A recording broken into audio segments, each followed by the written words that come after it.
নমস্কার, আমি চৈতালি। আমার চ্যানেলে আপনাদের সবাইকে স্বাগত জানাই।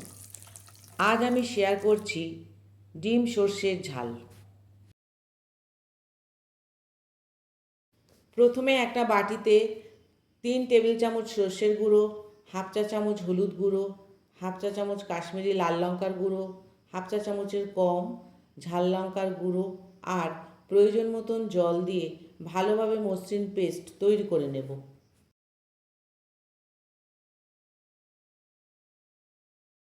পরে এই পেস্টের মধ্যে 1 চিমটি নুন দিয়ে ভালো করে মিশিয়ে নিলাম। এবার ডিমগুলোতে হলুদ গুঁড়ো, কাশ্মীরি লাল লঙ্কার গুঁড়ো আর নুন দিয়ে দিচ্ছি।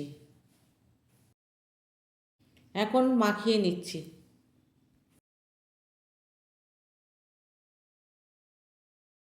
আমার মাখানো হয়ে গেছে। এবার কড়াইতে সর্ষের তেল দিয়ে দিলাম। তেল গরম হয়ে গেলে ডিমগুলো হালকা করে ভেজে নেব।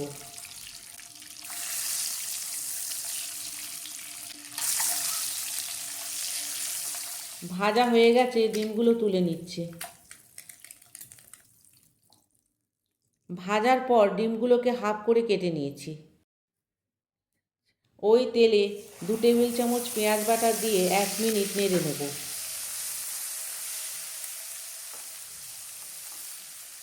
1 মিনিট পর হাফ চা চামচ আদা বাটা, হাফ চা চামচ রসুন বাটা দিয়ে দিলাম। আদা রসুনের কাঁচা গন্ধ চলে যাওয়া পর্যন্ত কষিয়ে নেব। কষানো হয়ে গেছে, এখন সর্ষে ও মশলা মিশ্রণের পেস্টটা দিয়ে দিচ্ছি। 1 মিনিট নেড়ে নিয়ে প্রয়োজন মতন গরম জল দিয়ে দিলাম। জল দেওয়ার পর একটু মিশিয়ে নিয়ে স্বাদ মতন নুন দিয়ে আবারও ভালো করে মিশিয়ে নিচ্ছি।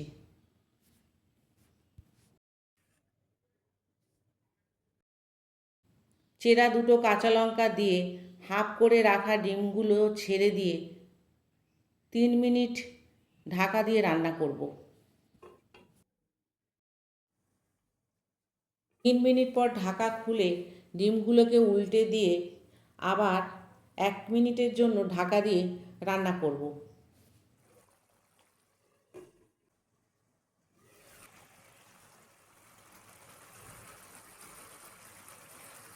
এরপর 1 টেবিল চামচ কাঁচা সর্ষের তেল দিয়ে দিলাম। এখন গ্যাস বন্ধ করে ধনেপাতা কুচি দিয়ে 2 মিনিট ঢেকে রাখব। তৈরি হয়ে গেল ডিম সর্ষের ঝাল। এই রেসিপিটি কেমন লাগলো আমায় কমেন্টে জানাবেন। ধন্যবাদ।